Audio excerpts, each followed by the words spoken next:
Hello, it's Peter Wright and Kathleen Beauvais with another episode of the Yakking Show.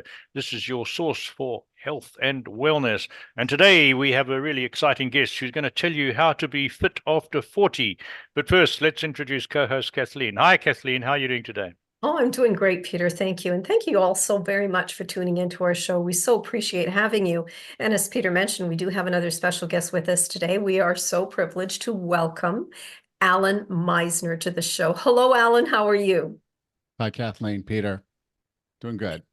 So, Allan is a lifestyle coach who specializes in helping people over 40 get healthy and fit. And so today he's here to yak with us about fixing your mindset around exercise and developing rather unlimited motivation. So let's just jump right in. Allan, many of our audience members are over the age of 40 or approaching 40. Why does our health and level of fitness decline after that age? Or so it Well, seems. yeah. It can. It doesn't have to, but Mhm. it can and typically will. So what happens after the age of 35 is that we have two major things happening in our lives at first. That's sarcopenia and osteopenia. So sarcopenia is basically the loss of muscle, Hmm. and that happens at about 1% per year until you get around 65, and then it accelerates. Oh, wow. So you can imagine if you didn't do any resistance training at all, that you're losing that much muscle every year. By the time you're 70, if you haven't done anything, then you're probably not holding on to much muscle mass at all Hmm. relative to what you had when you were younger. The same thing happens to our bones, osteopenia. Our bones begin to get less dense over time at about the same rate, 1% per year until we're in our 60s, and then it accelerates. So that's why, in particular with women who don't have as much bone density to start with, that's where you start getting osteoporosis and those kind of diagnoses. Okay. Resistance training is the best thing you can do for both of those things. Hmm. And so a lot of people aren't resistance training because I don't want to get big and bulky. I don't want to lift weights. But the unfortunate thing is, if we aren't doing some resistance training, we are losing bone and we are losing muscle. And that becomes an even bigger problem for women as they enter into menopause and their hormone shifts happen and they begin storing fat in a way that is not becoming. And so they start feeling worse about themselves. Their metabolism does seem to crash because they have less estrogen, less energy. And so it just gets harder. So if you start lifting weights, and it's kind of one of the things I just marvel at the human body. It is the most wonderful gift you've ever been and could ever be given. Mhm. Imagine a machine that heals itself. Hmm. Imagine a machine that can get better. If you do the right things for your body, you can get stronger. You can get more fit. You can build balance. You can build endurance and stamina. So, all the things that you want to do are available to you if you're willing to give your body what it needs. So when you say strength training, is it necessarily with weights, or are there different types of exercises that you can do involving strength building without actually, going and Yeah. picking up those dumbbells? So basically, what we want is we want to be able to put resistance on a muscle, Hmm. enough resistance such that we're stimulating that muscle. So it's like communication. I'm like, hey, muscle, I need you to be able to lift this thing. Hmm. So we start lifting the thing, and our muscle, our body says, okay, I don't know why Kathleen needs to lift this thing, but we better get stronger so she can. And so Hmm. it's any resistance at all. So it can be body weight, it can be resistance bands, it can be a machine, and it can be free weights. There's a lot of different ways to do this. The challenge of it is to make sure that there is a stimulus that says we must be able to do a little more. And then if we're giving our body the protein and the rest, it will rebuild those muscles to make them stronger and maybe denser and thicker, depending on our age. It's hard to add mass when you're older, but you Hmm. can still get stronger. Hmm. So, any resistance will work. Body weight, resistance bands, free weights, machines. You just want to have a good variety across your whole body so that you're stimulating to your whole body that we need you to stay strong. So I'll give you an example. I have an elliptical machine. So it's both the pedals and then the arms. Would that be considered, because there is a little bit of resistance there, both on the legs and the arms, and I'm guessing that that would be adequate. Would you? It depends on what you're trying to do. So when a muscle does a repetitive movement over and over, it's building stamina, it's building efficiency, or what I want to say, the right word is muscle endurance. Okay, that's what Endurance. that's the right Okay. word. So you're building endurance. So if you put the friction on that thing as hard as you could do, and you could do 10 of them, that's going to be more strength because it's so hard and you can only do about 10 until you have to quit. But if you're able to do it over and over and over, now we're getting into the endurance aspects of it. Mm-hmm. So it's still important to have, you want to be able to keep up with your grandkids at the zoo. You need endurance, stamina, and speed to do that. But I wouldn't call that strength training specifically. Okay. So here's one for you, Alan. I've just read recently, and then I saw the first article, and now I see them everywhere. There's a study, can't remember where it was done, that says there's two bursts of aging, one in our 40s and one in our 60s. And there's been quite a lot of publicity about that in the last couple of weeks. Do you go along with that? Is that how it happens? It can feel like a burst, absolutely. What happens typically around the age of 40 for men and a little later for women because they go into menopause a little bit later. Some will as early as 40, but some as late as their mid 50s will begin the menopause change. But for the core thing that's happening for men, we call it andropause. It's nothing like menopause. Menopause is like 10,000 times worse. And with us, it's like a slow decline. We almost don't know that it's happening to us, but our testosterone begins to lower. And so by the time we start hitting 40, we're on this decline of testosterone. And it impacts our libido, it impacts our energy, it impacts our ability to build muscle. We feel weaker. We just feel less alive. So yes, that typically is a time when people will start to notice. Plus, if you haven't done any resistance training, you've lost potentially 5 to 10% of your muscle mass already from when you were 35. So you have less muscle mass. You're not as strong. You're not as capable. We're also more prone to injuries because we've lived a little bit longer. So things we did in our 20s that kind of broke us, but we've been getting by with it. Now we start to feel those aches and pains a little bit more, and we're not as resilient. And then, yes, again, at 60, like after 60, 65, there's an acceleration of the loss of muscle mass and bone density. And again, if we're not training, we're losing that. And then, yeah, by that time, now we're kind of at from a man perspective, we're a low for testosterone at that point. So there's a lot of other issues. If we haven't been taking care of ourselves from our nutrition perspective, we start to have issues with metabolic diseases. So, you're dealing with diabetes, heart disease, cancers, and things of that nature. So it does feel like the whole world is coming after you when you're 60 or older. So yeah, I can kind of allude to that, but I want to tell a story real quick, if I may. Sure. Yeah, carry on. Okay. So my grandfather loved golf. He loved golf more than people. Okay. He lived on a golf course and his career was in sales. And back in that day, that's what you did to sell stuff. You went and you played golf. Okay. So he played golf every day of his life until he was 80.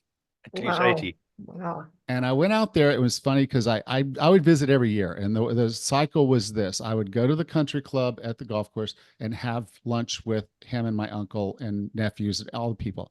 We'd have a good lunch. And then after lunch, they would all go play golf. And then I would just go visit other family members.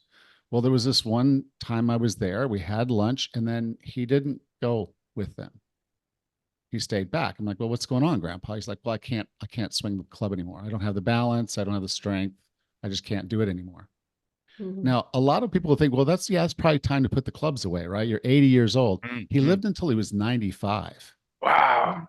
So the last 15 years of his life, he didn't get to do the thing he loved most. Now you flash forward 5 years or 10 years. So he's 90 now. Okay. So he's 90 years old. He can't make it from his chair to the bathroom. So when he realizes he needs to go, he's not going to make it. He has to call down to the care team to come up to his room and basically clean him up because he can't do that either. Mm-hmm. Oh dear. Now, at this point in his life, he didn't want any company at all. He let my uncle, who was his middle son, he had a really good relationship with him. He could go, but no one else could visit him. So I didn't get to see my grandfather the last 5 years of his life. Mm. Okay. And I understand it. I don't know that I would want family members there if something like that were to happen. Right. I would probably ask that they not come visit either. But it was that. And so I kind of quip when I say this every once in a while, but I want to be able to wipe my own butt when I'm 105. Mm-hmm. Okay. I Yeah. want to be able to do the things that I need to do for myself. I want to be there if my wife were to fall, because I live on a Caribbean island. There's no real ambulance service. So if my wife were to hurt herself or get ill, I would potentially have to be able to pick her up and put her into a car to drive her to the hospital. And so I want to be able to do that. I want to be able to open my own pickle jar so that I can have pickles when I want them, and I'm not looking at a pickle jar I can't open and wondering when someone stronger is going to come along. So that's where I come up with the concept fit for task. Mm-hmm. So if you start thinking about the things you need now and the things you want now, and you train for those, this is not working out. This is not going to the gym. And so if you're saying, well, I really don't want to deal with dumbbells. Well, if dumbbells make it easier for you to pick up your grandchild, Yeah. then let's swing a couple dumbbells around. Right. Okay. Right. And so Yeah. we're training to be the people that we are, and we're training to be the people that we will be. So Yeah. I did a crazy thing. I did Tough Mudder with my daughter when she was 20. Okay. And I was kind of crazy for someone in their mid 40s to train up and do the Tough Mudder. I don't know what my grandkids are going to be doing in 20 years because they haven't even been born yet.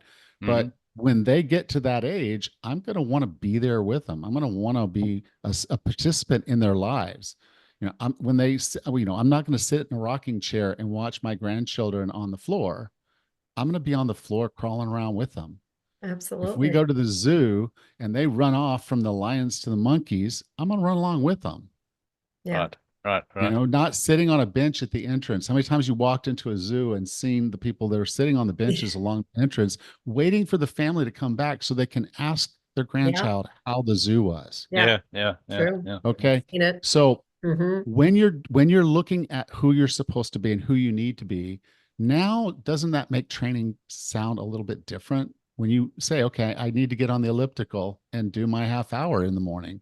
I need to go down and do this full body workout just twice a week to build strength and maintain muscle mass and bone density. And then, I do some other things, like I'll do some things to work on my balance, and I'll work on my gait, and I'll do the different things that I need to do for mobility and everything else so that I can be the person that I need to be and live the way I want to live. Mm-hmm. Yeah. And so we don't lose things because we get older. We lose things because we didn't do what was necessary to keep them. Right. To keep them. Yeah. Allan, there are so many different approaches when it comes to diet.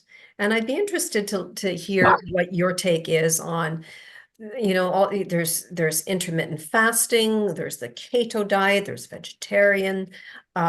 What is your approach to diet for people over 40? Okay. I've been doing the 40 Plus Fitness podcast for nearly 9 years. Mm-hmm. Okay. And when I have a guest on my show that's written a book, I read their book. Cover to cover, I read their book. Mm-hmm. And we have some great, fantastic conversations. And so I've had carnivores on, I've had keto on, I've had vegan on, all the way across the board. And it's funny because I'll ask them a question like that, or I'll see it in their book, and I'm like, okay, Dr. Gregor, why is the vegan diet the best way you can possibly eat? And he'll answer, it's a plant-based whole food. And then I'll ask a carnivore why their diet is the best. It's the exact opposite. Okay. Mm-hmm. And they'll be like, it's whole food, animal based. Mhm. So the core of it is that we've just completely moved away from eating food. Okay. If you think about it, so there's reasons you would pick one diet over another or one strategy over another, but in the end, if you're eating real food, it's really, really hard to overeat. So if you know it was a plant, because it's lettuce, it's broccoli, it's asparagus, okay? You know it was a plant, Right. or you know it is an animal or from an animal. So meat, organ meat, eggs, some cheese is slightly processed, but those things. Well, then what you know is that that is food. And if those plants and animals were well taken care of, which our industrial food processes do not do Mhm. these days, but if those animals and plants were well cared for, then they're giving our body the nutrition that it needs. Right. And I don't know anyone that can tell me they got fat eating meat and veg. No. There's no one out there that gains weight eating that way. So when I'm talking to my clients, I'm like, we want to move away from the processed stuff. Right. If it's in a box, bag, jar, or a can, it's suspect. Now there are some whole food things like I'll get a can of tuna or a can of white chicken, your breast, or vegetables, some fruit. Sometimes are in the freezer section in a bag, and they were ripened and then frozen. So there are some exceptions to the box, bag, jar, can thing, but the less we're in the middle of the grocery store, the less, maybe even the less we're in the grocery store, to be honest, but the less The we're eating the stuff out of boxes, bags, jars, and cans, the better off we're going to better we be. are. Yeah. Yeah. Wow. Alan, I want to go back to your strength training. Is it Okay. possible just using body weight to get enough resistance without using equipment? I give an example that I've had a really active life. I was marathon runner, ultra marathon runner, um, equine sports for many, many years, the rugged ones, polo cross, and that sort of thing.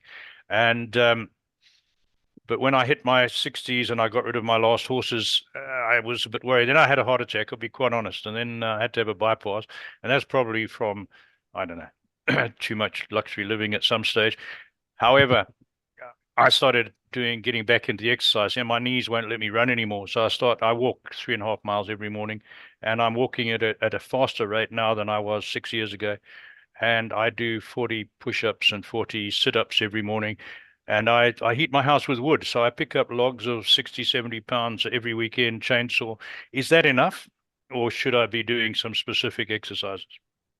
Um, core functions that our body was meant to do, okay, was squat and a thing we call hip hinge. Hmm. So like classically known as like the deadlift, but the hip hinge. So your hip is hinging and moving.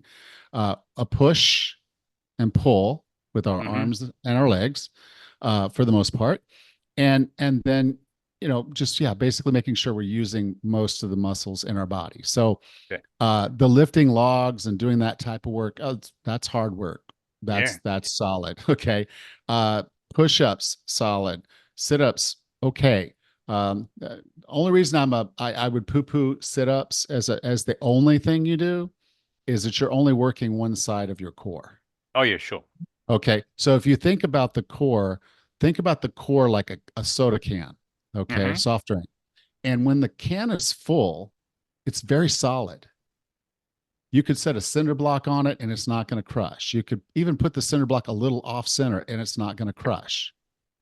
But you pour the fluid out and now it's just the outside can. You can still probably sit the cinder block on there and it'll be fine. But you move it a little off center and you can crush it.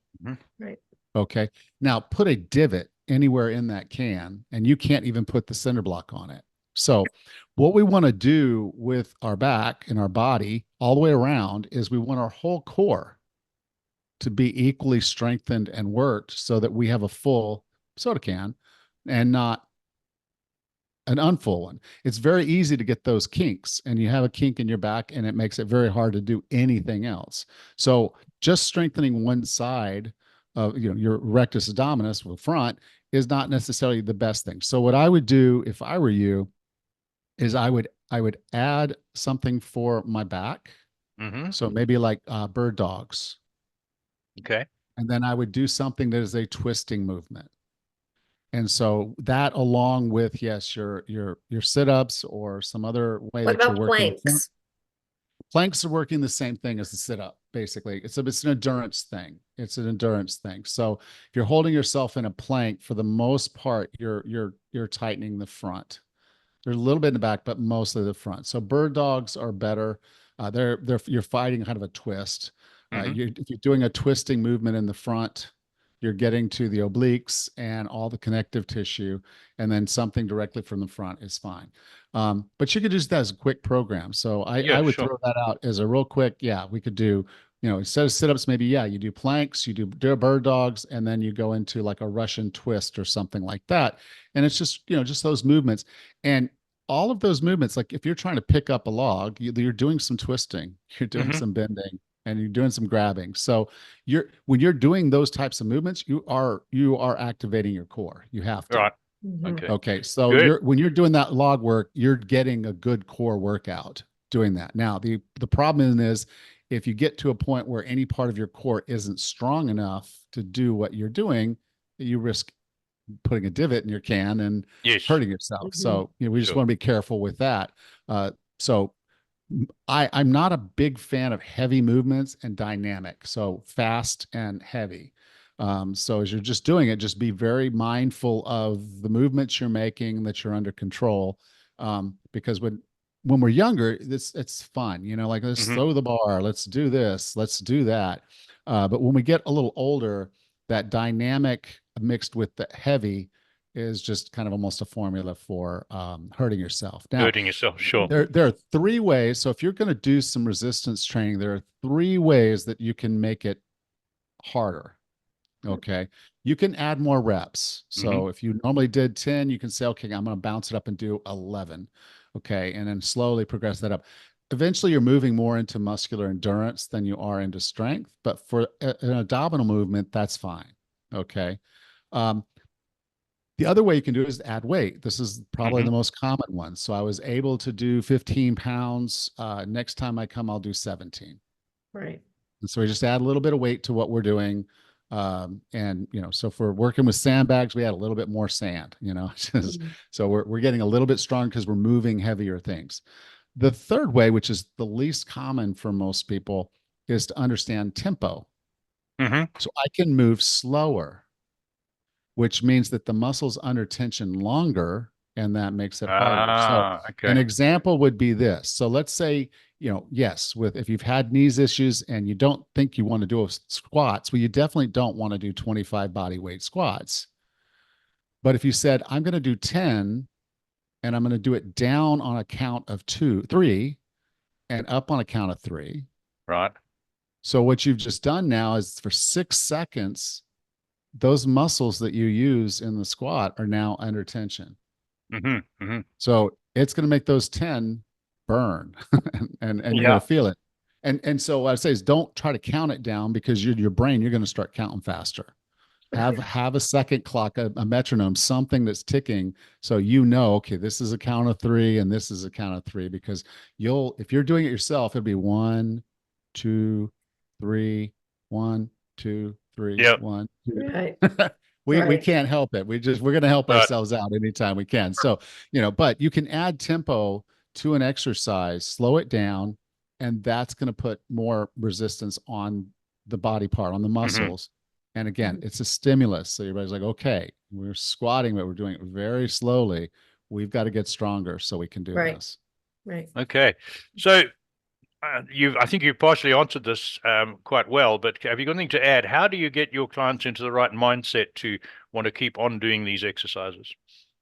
Well, the first one is the fit for task Yeah. concept. Okay. So if you know why you're doing what you're doing, it's a little easier to do it. If it's just, well, Hmm. Alan told me to do it, that's okay. But if okay, I'm building strength, I'm building mobility, and I'm building endurance so I can be the best grandfather I can be.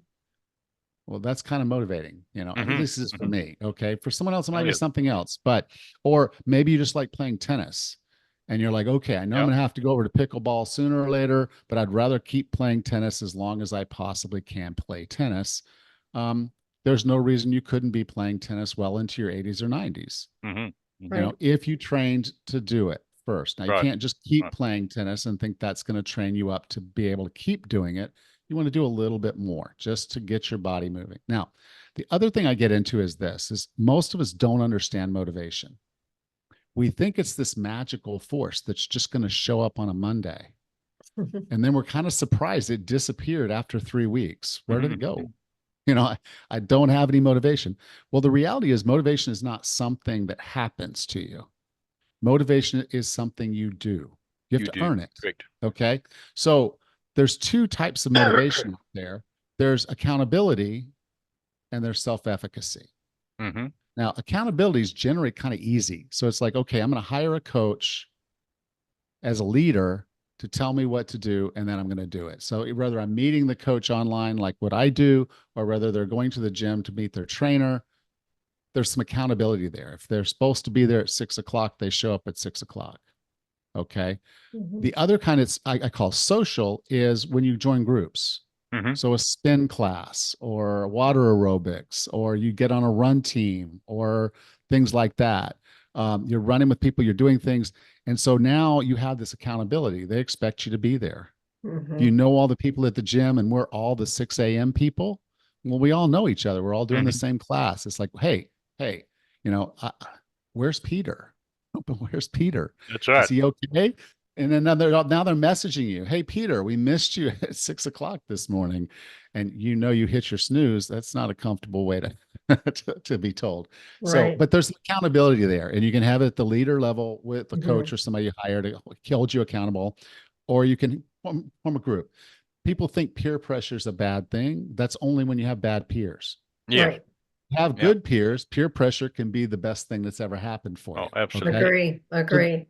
so that's the accountability piece. And that's an easy way to get started. And you can get started today, like it's that easy. But it's not as lasting, because if you said, okay, I've got a workout partner, we're going to meet each day to do this thing, and then they beg off or they have an injury, are you going to keep doing it? Right. That accountability just went away. So you've got to look at accountability as a good way to get started. And then we want to move over to self-efficacy, because this is where the magic happens. Okay. So the leader level of self-efficacy is where you are the CEO of your own health. Mhm. You're making decisions. Now, what a lot of people don't know is the core advantages of corporations is that they, from the top down, they set standards and then they build processes to make things happen the same way over and over and over. So everybody knows what needs to happen. So as the CEO of your health, if you know that you're having a trouble getting up for that 6 o'clock class, then the CEO has to say, okay, well, you've got to go to bed half an hour earlier so you don't want to hit the snooze, and you make your class. One of the things I had, it was so weird. I wanted to work out in the afternoons at my gym, at the gym by my office. I lived about an hour away, so I had to make sure I had my gym bag with me. I would open up my gym bag to get ready for the gym, and invariably, I'd be missing something, like a t-shirt or shorts. One time, it was one shoe. Oh my goodness. I don't even know how that happened, but that was the thing that told me, I said, okay, Alan, there's something wrong with your process. Mm-hmm. Mm-hmm. Something is seriously flawed. We've got Right. to fix this. So I printed out my list, full list, and I laminated it. And each evening when I was brushing my teeth, the rule was the list is out, the bag's out. I'm packing the bag while I'm brushing my teeth from the Absolutely. top to the bottom. Yeah. Okay. Put the list back in the bag and take it over to the door that I used to go out to the carport. So I would have to literally step over it to leave the house. Okay. And then I had my gym bag. My excuses went away. Right. Yep. So as the CEO, as the self-managed person, you now put those strategies and tactics in place to reduce friction on things you want to do, like going Right. to the gym. And so making sure the gym's close to you, making sure that there's all the equipment that you would want or all the classes that you enjoy. So Right. that's reducing friction. If it's about snacking, it's like, well, not having them in your cupboard is probably the Mm-hmm. easiest way to add friction, because if I want a cookie at 7 o'clock in the evening and there's no cookies in my cupboard, am I going to go to the shop to No. buy those things? Right. No. Yeah. Right. So I added friction to the things that I didn't want to do, and I reduced friction from the things I want to do. And Mm-hmm. that self-management helps me do these over and over more consistently. Right. What that builds is down on the social level.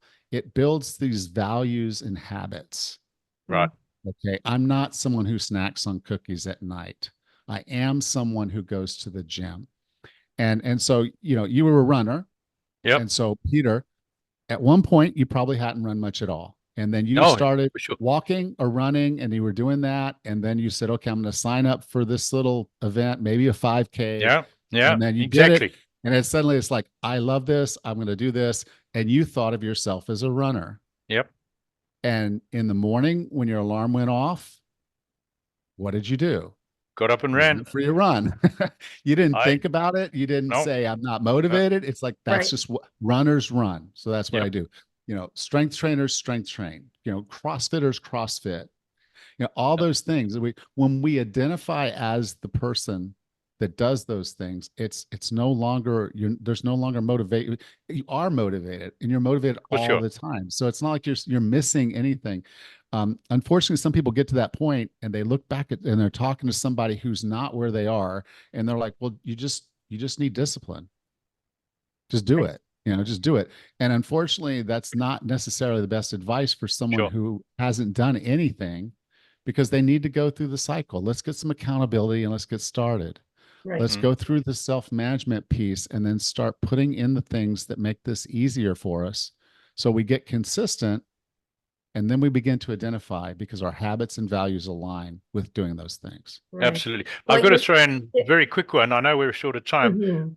I'll tell you what motivates me is, as I said earlier, I had a bypass, and it's not a pleasant experience. It's not a pleasant Yeah. experience. Mm. My biggest motivator for me running, doing my exercises, working hard at weekends is I don't want to have another bypass. That's what works for me. So, Yeah. Yeah. And so you're identifying as a person that's taking care of yourself, and you do the things that are necessary to make sure you're who you're supposed to be. Yeah. Right. So, Alan, we are running short on time here, but I wanted to ask you about your podcast, because on your podcast, you talk about 3 reasons we fail to reach our health and fitness goals. Can you tell us about that really quickly? Well, one, we don't align them with where we're going. That's, we talked about fit for task, and Mhm. usually people are like, well, I just want to lose weight. Mhm. And I'm like, well, what does that mean? Okay, it doesn't mean anything. You might say, I want to be in a certain size dress or certain size pair of pants. Is that meaningful? Is that emotional? Is that real? It's like, no, I want to be a participant in my children and grandchildren's lives. I don't want to be a spectator. Right. I don't want to disappear before I even get a chance to know those people. And so if you align what you're doing with who you're supposed to be, that fit for task concept, and even your health, because again, if I say I want to I'll be able to do something at 105, there's an implied perspective there that I'm going to live a good, long, healthy life. Mhm. Okay. The second bit is that a lot of times we make decisions to do things, but we don't commit to them. True. And so changing your health and fitness is hard. It is. So anything hard that you want to do, you've got to commit to it.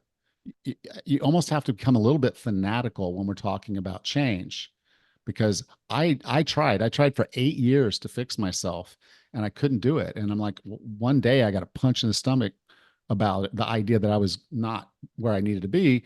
And it was like, I have to do something. And it was, why is this so hard?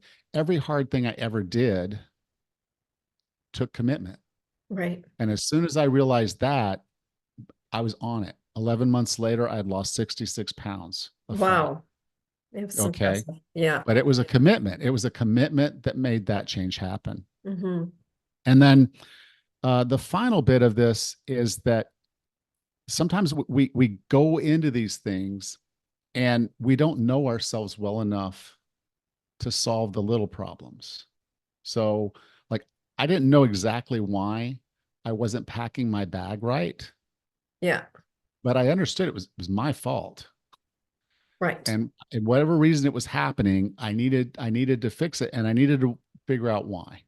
And so it's one thing I do with my clients. I have a quiz. If you go to 40plusfitness.com/quiz, it's a Okay. health blocker quiz. Okay. Okay. There are 5 mindsets. We don't have time to go into them now, but if you go take that quiz, you'll find those. And if I were to describe them to you, you'd say, well, I've got several of those.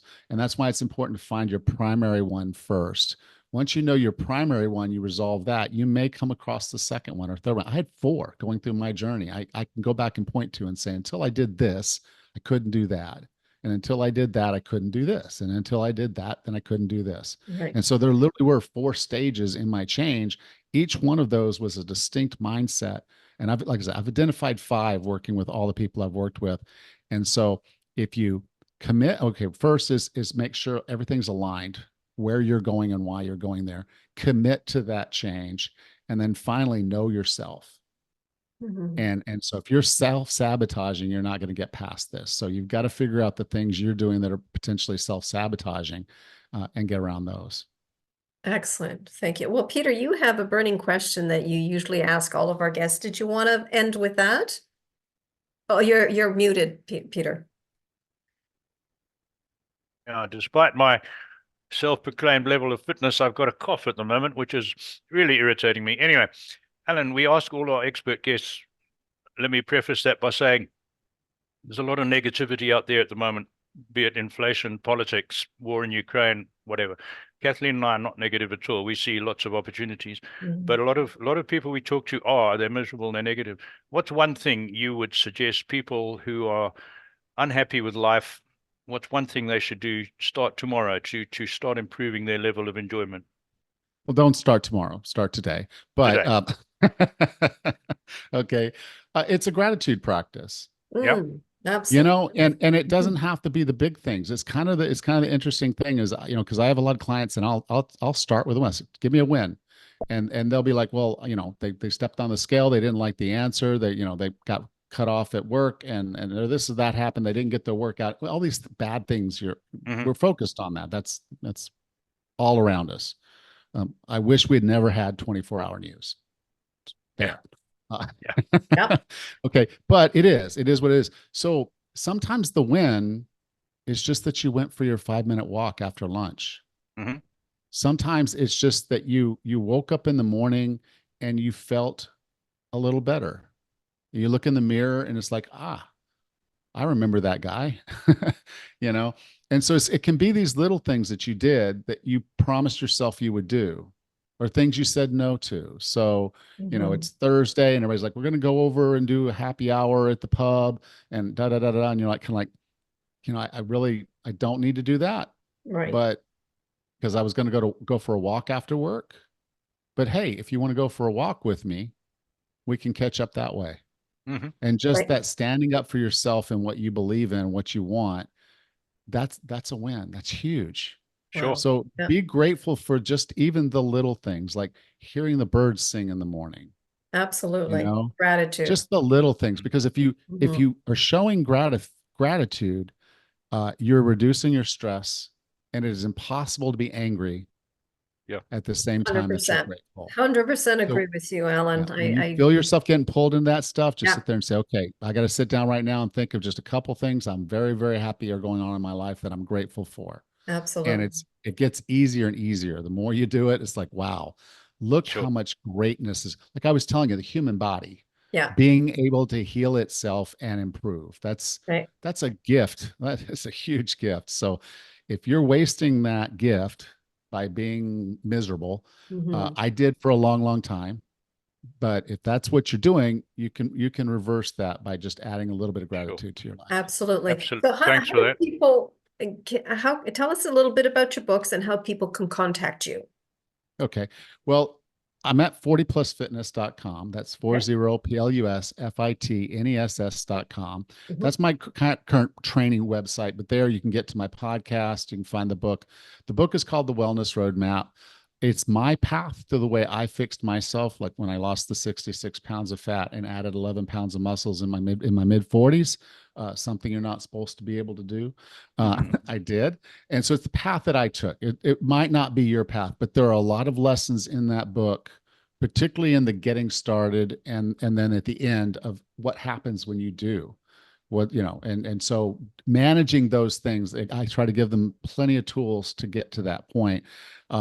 And, I've learned a lot since then. So, I did keto and I did paleo and I did intermittent fasting and all the different little tools and ways to do it. Uh, I've learned a little bit since then because I'm a little bit older. But I also know what I learned, I know there's a lot I don't know yet. So I Right. think they call that wisdom. Um, but anyway, yeah. So you can access the book anywhere you listen to books or read books. It is an audiobook as well. So it's called The Wellness Roadmap.